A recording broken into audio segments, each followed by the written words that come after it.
Okay, so get this. We're doing a deep dive, just for you, based on this family mystery you shared. Oh, wow. It all started with a podcast episode called Room 503, The Fire That Never Died. And get this, it's one of those stories, passed down through generations. Uh-huh. And let me tell you, the whole thing is absolutely chilling. We're talking about, like, a forgotten country in the grip of a typhus epidemic. Oh, wow. And then there's this spooky old orphanage, right? But it gets creepier because it used to be a tuberculosis hospital. Talk about a setting for a creepy story. Right, the perfect recipe for chills. Yeah. So we're introduced to your grandfather. He's sent to this very orphanage right after his mother dies from the epidemic. That's awful. Imagine being a kid and going through that. I know, right? Can you Yeah. imagine the fear, the uncertainty, and just a kid thrown into that situation? Absolutely. It's heartbreaking. He ends up befriending another boy there, Pavel, who's also an orphan. Oh. Pavel lost his parents in a fire, so they're both dealing with some, pretty heavy stuff. Yeah, I bet. The shared experience of loss, especially in such a harsh environment, probably created a strong bond between them. Yeah, absolutely. But then things take a turn for the worse. Pavel vanishes. Like, poof, into thin air. Gone. What? They find a blood-stained shirt, Oh, no. but the orphanage officials, they just brush it off. Oh, he probably ran away, they say. They said that. Yeah. But the other kids at the orphanage, they're not buying it.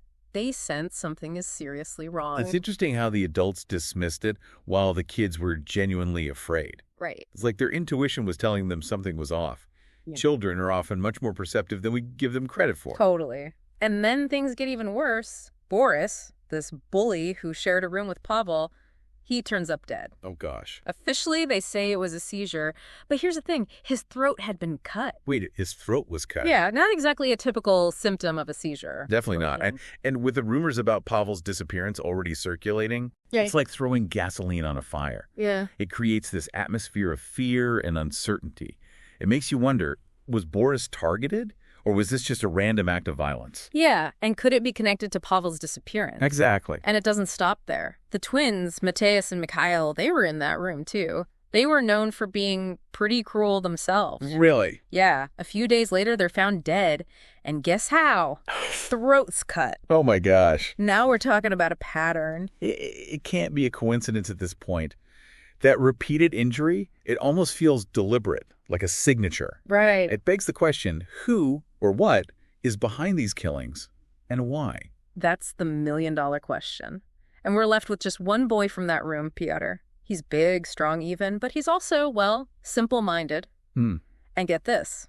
He was known to mutter about killing his father. That's unsettling. Yeah, right? So we have Piotr, a potential threat given his size and these, well, disturbing rumors. But then there's his mental state.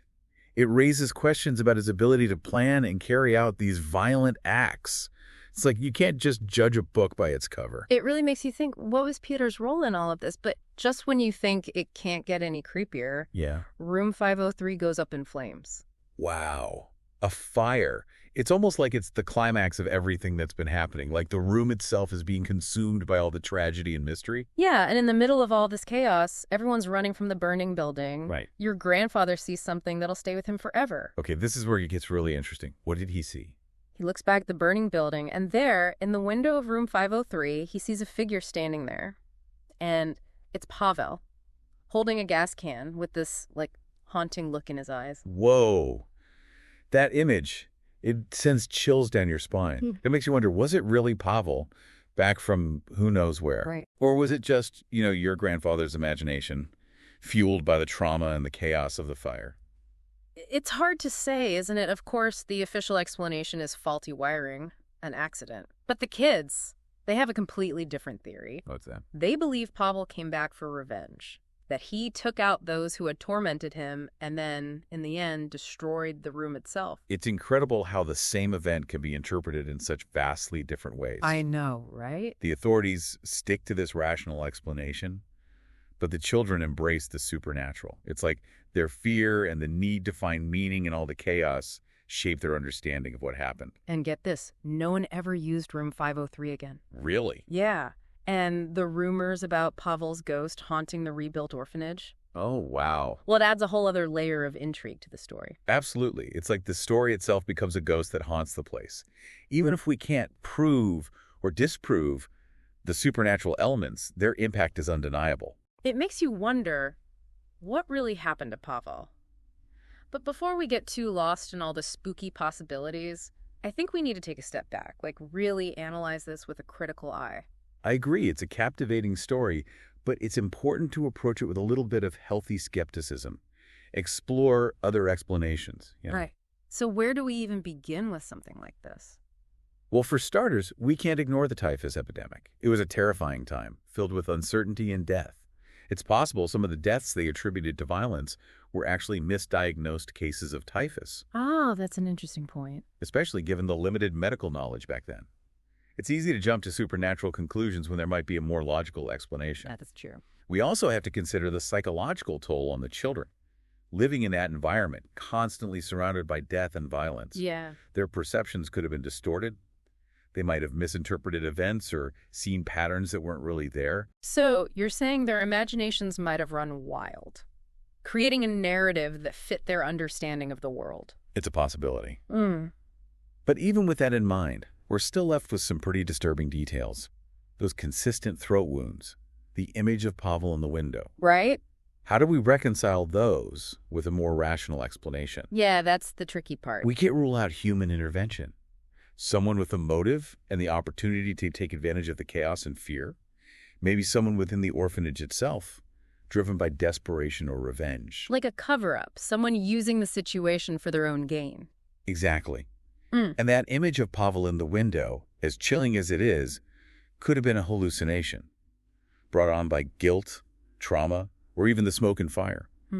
Our minds can play tricks on us, especially in those kinds of stressful situations. Right, our minds can make us see things that aren't really there. And don't forget how stories change over time. This one's been passed down through generations. With each retelling, details might get added or changed, creating a more dramatic or maybe even supernatural narrative than what really happened. It's like a game of telephone, where the message gets distorted as it's passed from person to person. Exactly. So the truth of what happened in room 503 might be buried under layers of, embellishment and reinterpretation. And that's what makes this story so fascinating. Yeah. It highlights how our memories can be unreliable, how stories evolve, and how we use stories to try to make sense of the world around us. It's amazing, isn't it? We started with ghosts and revenge, and now we're talking about the nature of truth itself.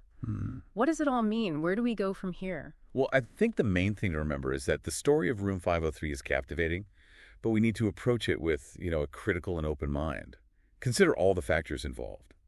The historical context, the trauma, the potential for human malice, and of course, the way stories change over time. So we're not ruling out the possibility of the supernatural, but we're also not ignoring the more, earthly explanations. It's like walking a tightrope between belief and skepticism. Exactly. And that's the beauty of this deep dive. It challenges us to think critically, to consider different perspectives. But before we wrap up this part, I have a question for you. If we strip away the supernatural and assume there's a rational explanation for everything that happened, what are we left with? What's the real heart of the story? That's a great question. I think each of us has to find that answer for ourselves. But to me, even without the ghosts, the story is about vulnerability, about fear, and about the potential for both good and evil that we all have inside us. It's a reminder that even in the darkest times, there's hope and there's resilience. But there's also darkness and cruelty. And sometimes the line between those forces is really hard to see. I think you've hit the nail on the head. It's that complexity, the interplay of light and shadow that makes this story so captivating and thought-provoking. It gives us a lot to think about. And it sets us up perfectly for our next part, where we'll dig deeper into those themes of revenge and justice. We'll explore how this story impacted the orphanage and the community as a whole. Looking forward to it. Me too. But for now, we'll leave you with this thought. Sometimes, even the most rational explanations can leave us feeling uneasy. That's true. You know that fire in room 503? Well, it wasn't just a physical event, was it? It was like a turning point in the whole story. Almost like a symbolic cleansing. But, it also left us with a lot of unanswered questions. Yeah, definitely. And this lingering sense of fear, Totally. It's like the fire just made the mystery even deeper. We're left wondering about revenge. Could it have been human? Or, well, maybe something more. The other kids at the orphanage, they were convinced Pavel came back to settle the score. What do you think about that? Well, I mean, it makes sense that they would come to that conclusion. Revenge, it's a powerful motive, especially when you feel like you have no power, no control, like you've been wronged. And when justice seems impossible, the idea of a supernatural force, like stepping in to make things right, it can be appealing, even if it's terrifying at the same time. Appealing? How do you mean? Well, think about it. Even in the face of terrible injustice, there's this idea that things will balance out eventually. Like the universe has its own way of evening the score. For those who feel helpless, it can be a comforting thought. I see what you mean, but isn't that kind of a dangerous way to think? Oh, absolutely. If we start thinking revenge is okay, where does it end? That's exactly the problem with, romanticizing revenge. It's an idea that can be really seductive, but it almost never leads to any real resolution. It usually just causes more violence and suffering. Right. And the story Room 503, it kind of serves as a warning. It reminds us that wanting revenge is natural, it's understandable, but acting on that desire usually just makes things worse. So, if revenge isn't the answer, what is? How do we make sense of all the horrible things that happened and find some kind of justice, especially for someone like Pavel, who was clearly a victim? That's the big question, isn't it? Yeah. And there are no easy answers, especially with something as complex as this. Right. But I think it starts with recognizing the pain and suffering of everyone involved, not just the victims, but the people who caused the harm too. You're saying we need to see the humanity in everyone, even those who do awful things. Yes, exactly. We need to understand that their actions, they often come from their own pain, their own experiences. It doesn't excuse what they do, of course not. Right. But it helps us to see the bigger picture, how our lives are all connected, and how the choices we make affect the people around us. It's like that butterfly effect idea, right? One small action can set off a whole chain reaction. Exactly. And in the case of Room 503, those consequences were devastating. But even with all the tragedy, there's a glimmer of hope. The fact that this story has been passed down through generations tells us something. It suggests a desire to learn from what happened, to try and prevent such horrors from happening again. So it's not just a ghost story, then. It's like a warning. Right. A cautionary tale. Yes. It reminds us to be compassionate, to have empathy for others, and to stand up against injustice when we see it. It's a powerful message. Yeah. And it really speaks to how storytelling can shape the way we understand the world. Right. It can inspire us to work toward a more just and compassionate society. Yeah. What resonates with you most about that part of the story? It's that reminder that we all have a part to play in preventing these kinds of tragedies from happening. But I still can't shake those unanswered questions. Like, what really happened in Room 503? Was it really Pavel, somehow back from the dead to take revenge? Or is there some other explanation we haven't considered? Those are questions that we may never have definitive answers to. Yeah. And sometimes I think that's okay. The mystery, part of what makes the story so captivating. Yeah. It lets our imaginations run wild, explore different possibilities, and come to our own conclusions. So we get to be like detectives. Yes. Right. Right. Piecing together the clues and deciding what we believe based on the evidence and our own perspectives. And that's what's so great about storytelling. It invites us to engage with the material, Yeah. to become active participants and form our own interpretations. I like that. It's not just passively listening, but actually thinking and engaging with the ideas. Speaking of which, what do you think about the orphanage itself? It seems like more than just a setting, almost like a character in the story, don't you think? Oh, absolutely. It's steeped in this history of suffering and death, first as a tuberculosis hospital and then as an orphanage. Yeah. It really embodies that sense of despair and neglect that hangs over the whole story.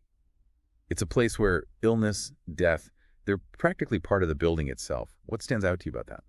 It's like the building itself is haunted, not just by possible ghosts, but by like the weight of all the pain and trauma it's witnessed. And the fact that it was once a hospital, a place meant for healing, makes it even more, ironic, unsettling. It really does. It makes you think about how fragile life is, how easily a place meant to heal can turn into a place of suffering.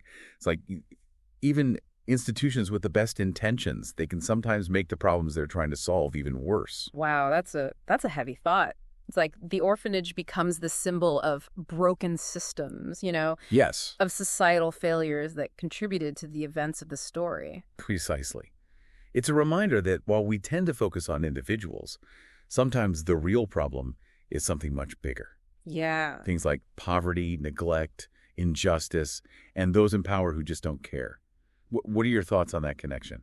It definitely adds a whole other layer to the story, and it makes you think about the bigger picture. This isn't just about a haunted room or a ghost seeking revenge.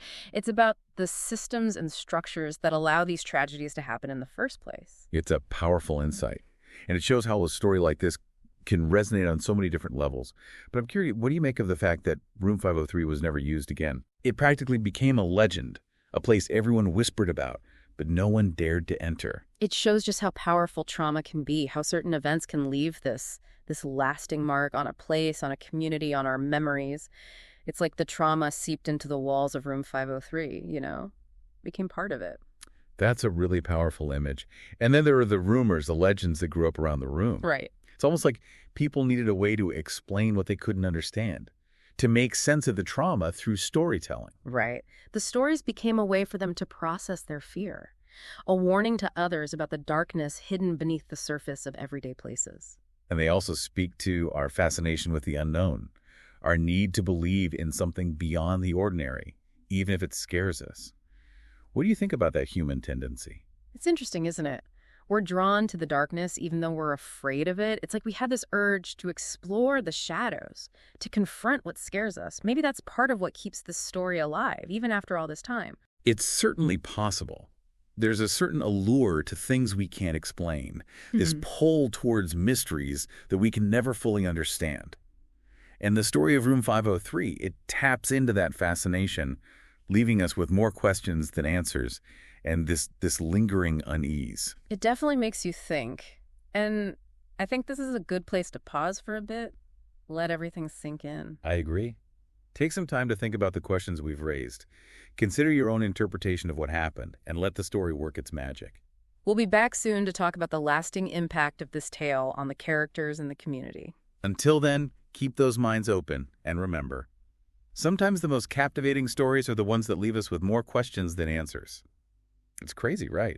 We've been talking about this story of Room 503, and it just keeps coming back to me how much we need to understand things, especially when fear and trauma are already part of the picture. Yeah, it really makes you think. The Orphanage, it's like this little world where you can see how people try to explain the unexplainable. This isolated community stuck in a place full of suffering and death. Right. It's the perfect breeding ground for rumors and speculation. Right. It's like those anxieties, they're contagious, aren't they? They feed on each other and just grow in the darkness. They do. And without clear answers, those fears turn into something more real, more believable. Exactly.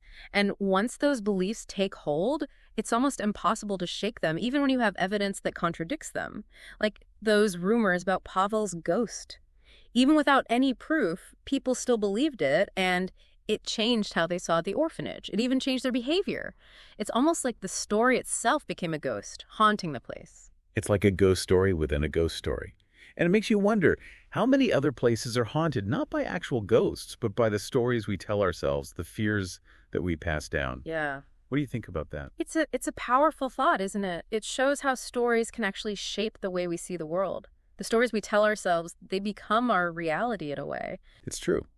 So what does all this mean for us, the people listening? What can we learn from this deep dive into Room 503 and all the mysteries surrounding it? Right. Well, I think it reminds us to be aware of the stories we tell ourselves and to approach them with, a critical mind. Are we letting fear or preconceived notions influence our judgment? Are we spreading rumors without thinking about the consequences? It's like a call to be more careful about the information we take in, to be critical thinkers, especially now when information and misinformation spread so fast. That's so important, and I think it also highlights the importance of empathy and compassion. Even when we're faced with something disturbing or someone who's done something wrong, we should try to understand why. Right. To understand the complexities of human behavior and all the different factors that lead to suffering. So it's not about excusing bad behavior, but about trying to understand it, right? Yeah. And trying to create a world where these tragedies are less likely to happen. Exactly. What part of that idea resonates with you the most? For me, it's the reminder that the truth is rarely simple. It's not about finding easy answers. It's about trying to understand. We may never know for sure what happened in Room 503, but by exploring the possibilities, we've learned so much about what it means to be human, We've learned about the world around us. It's like this deep dive has been an adventure for our minds. Yeah. It's taken us into the depths of human experience and reminded us of how powerful storytelling can be. It has. It's a way to connect with the past, with each other, and with the mysteries of the universe. It really has been a fascinating exploration, and it reminds us that sometimes the stories that stay with us the most are the ones that leave us with more questions than answers. Absolutely. And to you, dear listener, we hope this deep dive has sparked your own curiosity. Keep exploring, keep asking questions, and keep your mind open to all the amazing possibilities that exist beyond the ordinary. Until next time.